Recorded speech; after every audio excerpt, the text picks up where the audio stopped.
Introducing the epic new Swift. Time to go swifting.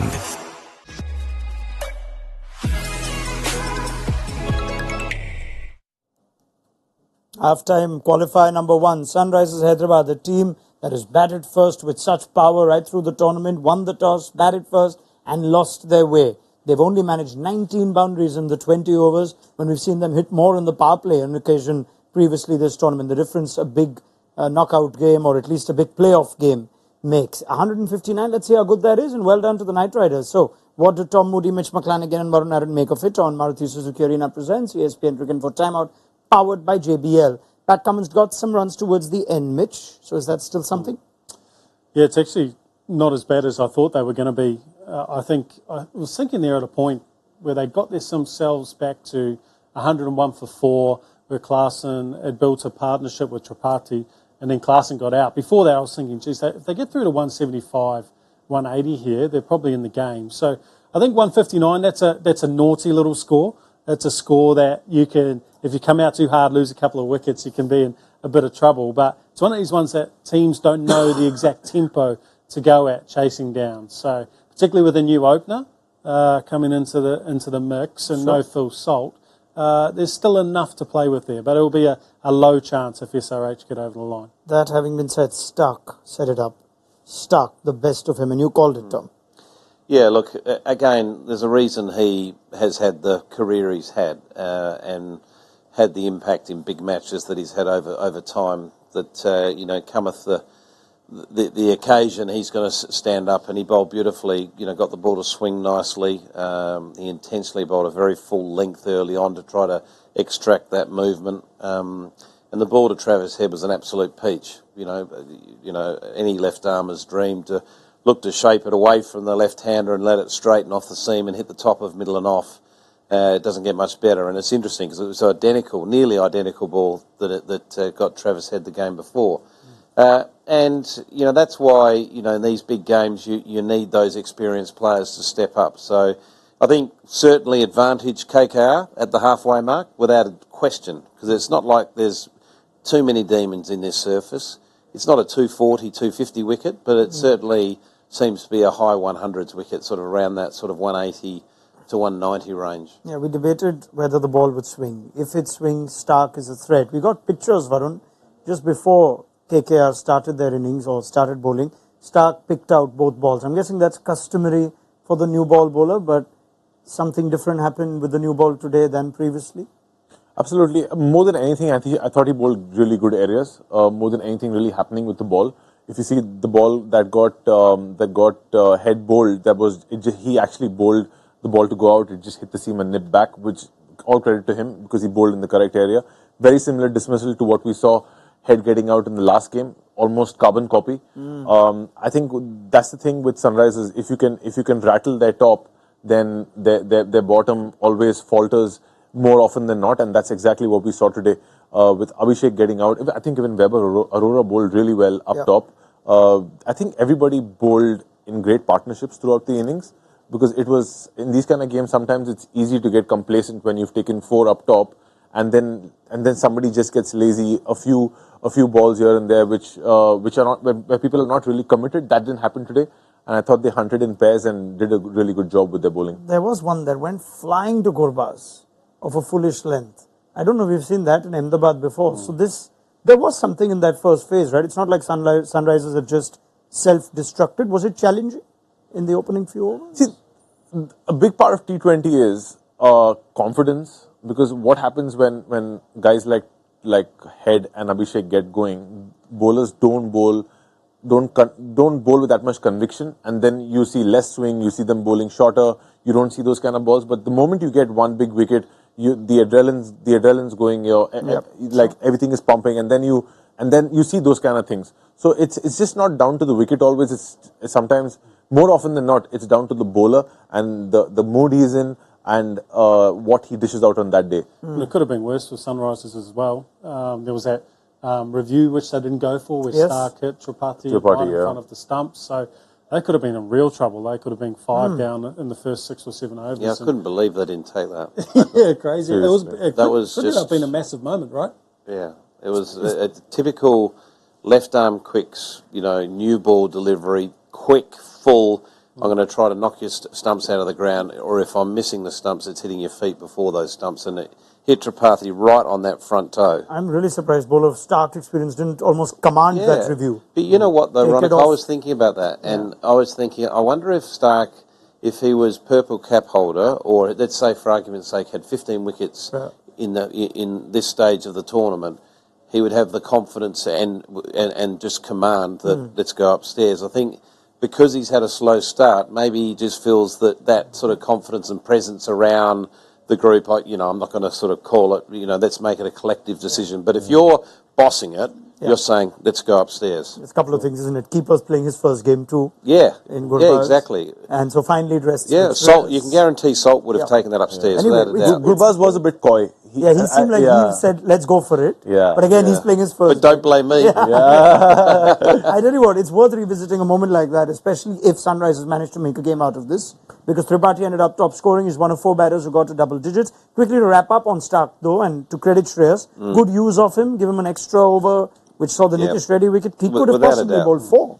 Without a doubt, when you've got someone that's running hot like that, you don't want to look too far ahead. Yep. Let's forget about what you need him for at the death. While you've got the opposition on the canvas, let's put them out and knock them out on the canvas. And that was just good captaincy. They had a response for Klassen, and Tripathi actually put them in a space where, in spite of all that chaos in the first 6, they were 100 odd in 10.5 overs for 4. So there was an opportunity. They fought, didn't they? Yeah, no, they got themselves back to a really, really good position. They really did. 101 for 4 after, in the 11th over. Going for over 10s. Going at over 10s. Yep. So they'd really got them back to a position where all of a sudden it looked like, and they were taking on Narayan. They were really putting some pressure on. So I thought that phase there, if they had have been able to stretch it out another 2 or 3 overs, they were in a really, really good spot to get a decent total. And I think on that, it comes back to your opening point, which I'm quite intrigued by now. When you say they've got a bowling attack that hunts in pairs, so many teams, a release bowler would have perhaps come on there and maybe Klassen, Tripathi, some of the counter-attacking, changing the flow of the game. KKR, the quality of their all-round bowling was on display today? Absolutely, because that's exactly what I observed through the game, that none of the bowlers gave any let up to the batting side. The only bowler surprisingly today was Naren, who went for 40, which generally doesn't happen. And to be fair, some extraordinary shots were hit of he Narayan. didn't bowl poorly. He did not bowl poorly at all. Balls. Like even Samad coming in first ball 6. Yeah. That was a shot of the innings. That was a shot of the innings. Klassen played one that you could argue was also an extraordinary shot. But that just shows us that Sunrisers have consciously adopted a very attacking style of play. Yeah. Because if you're continuously attacking, even after losing 4 in the power play, that means that they have all committed to this style of play. So they are living on a double-edged sword. This can work for them and cannot work for them. And today was one of those days when it didn't work for them. Yeah, they've fallen short for 159. They probably got to 170. Yep. And that was a good score for some of the teams throughout this tournament. Right. Let's quickly talk about 2 things that were in their hands, though, tactically, whether Sunrisers could have done anything differently there. One was the promotion to Shahbaz Ahmed, and the other is the introduction of the impact sub very late on. Let's start with Shahbaz coming in as early as he did, eventually gets the first bowler from Stark. Well, they've done that before, and it's worked. Shahbaz got promoted. I can't remember who it was against now, but he got a half century when he was promoted, and I think he's seen as the genuine all-rounder. Someone you can't call him a specialist over bowler, but I think not only Sunrisers, I think collectively around the cricketing circles, he's highly regarded as a batter. I believe he bats sort of around that 4-5 region for his state side, so he's very familiar with that opportunity and that position. So I don't see an issue with that at all. Sanveer Singh, though, at the stage that he came in, true. I would have actually seeing them in the domestic circuit. I would have put Sanveer where they put in Shahbaz, because Sanveer actually plays those kind of innings for Punjab in the domestic circuit. Shahbaz again is really good at the bottom. Sometimes he does bat for Bengal at number 4. But they would have still been hoping that they would have been able to play undercut at the end with the ball. So that's why he came in late. I don't think they were going to pull that trigger early in terms of... true. I'm just talking about batting ability.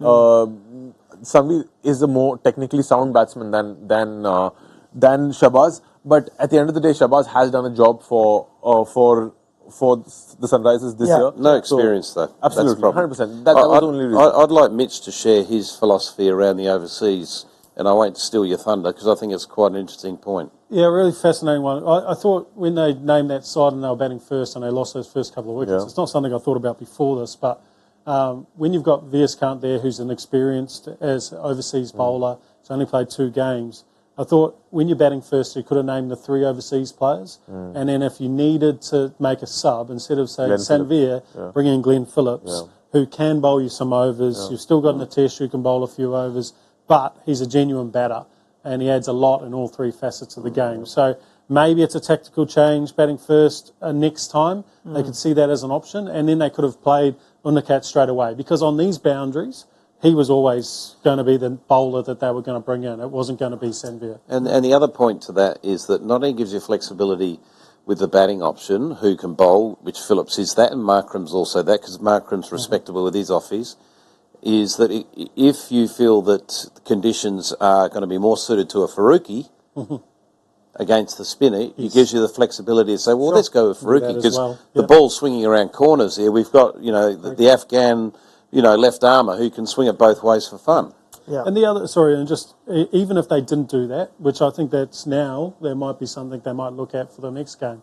But if they bat first, but even then, we saw Banish Pandey come in for KKR and have a significant innings earlier in the tournament. This was probably set up really nicely for Mayank Agarwal to come in and steer the team through that period. So have an experienced batter. An experienced player who's been there and can actually construct a bit more of an innings. Even though there's limited time left, he probably could have had more of an impact there. Yeah, which, funny enough, they didn't name Mayank. There was Sanveer on the bench. There's Washington Sundar, who perhaps could have been an option, as it turns out. Let's talk about what they do have. They don't have Unnakat now. They've played the impact hand, and they'll have to try and make a game out of this with the bowlers that are in that starting 12, or starting 11 rather.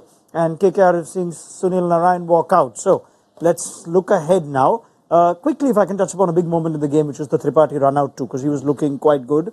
What's happened there? If we got enough visuals, we've seen 2 high-profile run-outs that may have turned the tide in this particular case. It just looked like he had a brain fade, because he was seeing exactly what was happening with the ball, and then he just took a few strides forward and then just I don't think it was Samad's fault. Samad responded to him. It looked like that straight away, that it was like, you might have thought it was Samad's fault, but Tripathi kind of ball watched. If he had have gone straight away, he would have made it, but 100%. He stopped as soon as he saw Russell actually collect it. Yeah, he froze almost. And then it was too late. Someone had already panicked. And that's a big call, because he's playing well, and we could see he carried that emotion with him off the field too. To be honest with you, I think it's more about the fielding. Fielding was amazing. It's a great bit of fielding. That's Russell, they're the impacts you want in the field. Andre Russell too, a good catch. And then that, he was sensational in the field. Yeah, you don't get points for that, though. Okay, on that note, I think you've still got some points today with your pre-match outrageous asterisk pick. Yeah. And now let's see if you can get one more as we look ahead to the chase. Place in the final, up for grabs. High stakes involved, so it may not be as straightforward. The Sunil Narayan, if he gets going, might be an early finish as well. So let's take predictions and outrageous picks now. Tom.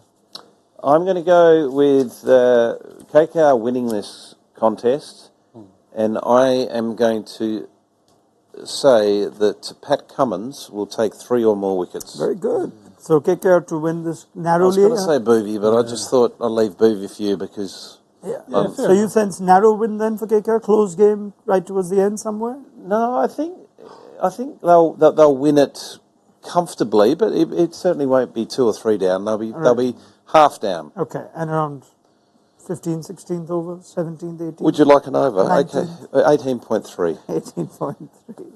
All right, Mitch. I think KKR will be 3 down in the power play, and Boovy will have taken 2 of those wickets. You have to give me one more thing if you're saying 3 down in the power play. I did.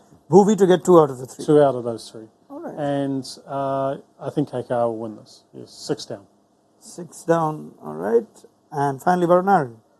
I'm going to say KKR win it by the 17th over.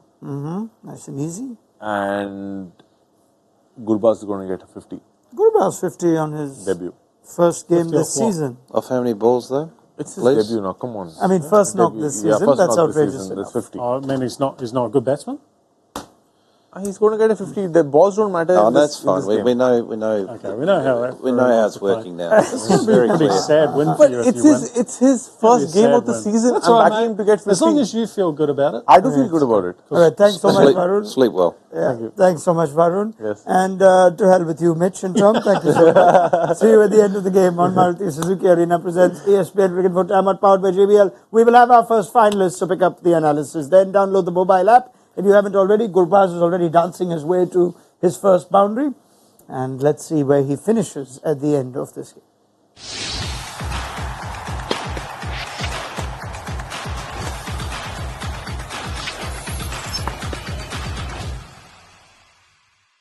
Introducing the epic new Swift. Time to go swifting.